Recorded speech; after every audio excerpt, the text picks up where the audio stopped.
진짜 영업 비밀인데 너무 중요한 비밀들 알려드리는데, 허리 쿠션 6개월만 꾸준히 사용하시면 무조건 허리는 튼튼해지게 됩니다. 병원 안 오셔도 돼요. 최근 들어서 환자분들이 허리 쿠션에 대해서 물어보시는 분들이 정말 많으신데요, 아무래도 제가 허리 쿠션의 원조격이라서 많이 물어보시는 것 같습니다. 오늘은 제가 허리 쿠션에 대해서 정말 중요한 이야기를 해드리려고 합니다.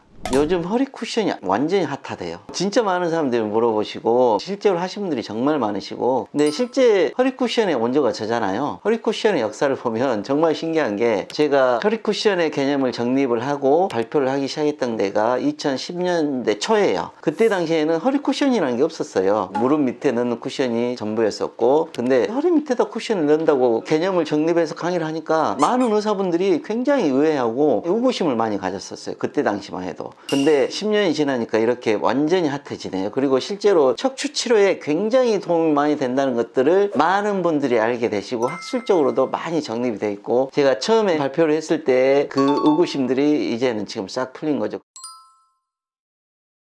쉽게 말해서 척추를 태어났을 때 허리로 다시 돌려주는 거예요. 물론 원조로 돌아갈 수는 없지만 척추가 제 원래 구조를 갖게 된다면 현재 가지고 있던 통증들의 많은 부분들을 해소할 수 있기 때문입니다. 허리 쿠션을 진짜로 6개월 동안 꾸준히 하시잖아요. 진짜로 허리가 좋아져요. 지금 시중에 나와 있는 쿠션 정말 많잖아요. 근데 잘못된 쿠션들도 정말 많아요. 이걸 자신감 있게 이야기할 수 있는 게 뭐냐면, 그 개념 자체를 제가 정립했기 때문에 그래요. 보면 갑자기 과도하게 쿠션이 되거나 그러면 그 관절에 영향을 주기 때문에 통증이 오히려 악화되는 경우도 있고, 너무 약하게 쿠션이 되게 되면 효과가 전혀 없는 경우도 있고 그래요. 그래서 허리 쿠션을 하려면 제대로 해야 되고 몇 가지 기준이 있는데, 그것은 내 영업 비밀이기 때문에 거기까지는 알려드리지 않을 거고, 하여튼 허리 쿠션은 척추의 건강을 회복하는데 굉장히 중요한 운동 중에 하나입니다. 웬입으로 알려줘도 될까요? 알려주세요. 그리고 아침에 하는 게 좋아요, 저녁에 하는 게? 아침, 점심, 저녁 다 수시로 하는 게 좋긴 합니다. 근데 우리가 활동량을 봤을 때 점심 때 한번, 저녁 때 한번 꼭 해주시는 게 좋아요. 저녁 때 한번 꼭 해주셔야죠. 하루 내내 허리가 이제 밸런스들이 깨져 있는 상황에서 잠을 자게 되는 상황에서 또 밸런스가 또 깨지게 돼요. 그래서 그걸 미리 맞춰놓고 수면을 해야지 척추를 회복하는 데도 중요하고, 예전에도 말씀드렸지만 충분한 수면은 우리 몸의 건강을 회복하는 데 굉장히 중요하고 척추의 건강을 회복하는 데도 굉장히 중요해요. 그래서 자기 전에는 반드시 꼭 해야 돼요. 근데 그럼 얼마나 해야 돼요? 가장 정확한 시간은 30분이에요. 그건 제가 실험을 통해서 관절이 다시 자리를 잡는 시간을 봤는데 20분이 됐을 때 다시 제자리로 돌아가는 시간이고, 그게 안정되는데 최소한 10분은 걸리기 때문에 최소한 30분이라고 생각하시면 됩니다. 물론 30분 이상 쭉 더 하셔도 되고 하고 주무셔도 되는 경우가 대부분이에요. 하지만 과하게 하거나 그래서 관절이 오히려 자극이 되는 경우도 간혹 있기 때문에 너무 과하게 하지 않는 것도 주의를 해야 될 필요가 있습니다.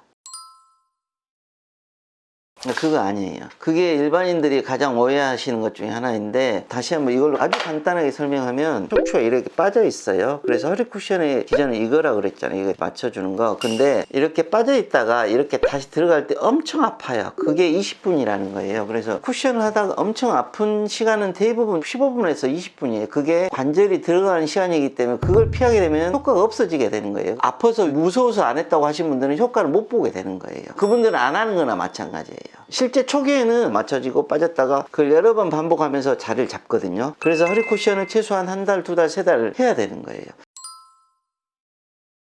그건 상관없어요. 이제 무릎 밑에다 베개 넣거나 목 밑에다가 베개를 넣는 것에 대해서 물어보시는 분들이 많아요. 근데 그건 실제로 별 영향을 미치지 않습니다. 저는 환자분들한테 말씀드리기를, 등하고 엉덩이가 반드시 땅에 닿고 쿠션이 10cm 이상이 되게 하라. 그러면 C자 곡선이 만들어지게 되고, 그 쿠션은 반드시 한 자리밖에 안 들어가요. 원장님은 매일 하시나요? 저는 수시라고 저희 집사람이 자주 해요. 저희 집사람도 허리가 약한 편이기 때문에 그것 때문에 병원 다닌 적은 없어요. 내 덕을 많이 보고 있는 거죠. 의자에 앉아있는 것도 마찬가지예요. 항상 C자 곡선을 유지하는 게 굉장히 중요하잖아요. 의자도 나중에 만들고 싶은 것 중에 하나인데, 허리가 반드시 돼야 되는 게 첫 번째 조건이고, 두 번째는 C자 곡선을 만드는 거예요. 근데 우리가 일상적인 생활을 할 때는 이런 반드시 하는 게 굉장히 쉽지가 않습니다. 그래서 C자 곡선을 만들려면 엉덩이를 등 뒤에다 딱 붙이고 여기다가 쿠션을 넣는 거예요. 이런 형태. 등하고 엉덩이가 반드시 뒤에 붙고 사이에 쿠션이 들어가는 거죠. 누워있는 거와 똑같은 원리인 거죠. 그럼 허리 쿠션으로 그러면 어떤 쿠션을 써야 돼요? 제일 좋은 쿠션은 허리의 C자 형태를 유지할 수 있는 부드러운 쿠션입니다. 딱딱한 쿠션은 오히려 더 악영향을 미칠 수가 있기 때문에 다시 한번 말씀드리는데 C자 형태를 유지할 수 있는 약간 부드러운 쿠션, 어느 정도의 힘을 받쳐주고 부드러움이 있어야 된다는 거죠. 허리의 C자 형태를 유지하려면 최소한 10cm는 돼야 돼요. 오늘은 허리 쿠션이 진짜 허리에 좋은지, 허리 쿠션을 어떻게 사용해야 되는지에 대해서 말씀드렸습니다. 오늘 말씀드린 내용을 바탕으로 여러분들의 허리가 항상 건강하셨으면 좋겠습니다. 이상 척보면 척추를 아는 척척박사 닥터 해리슨 김현성입니다.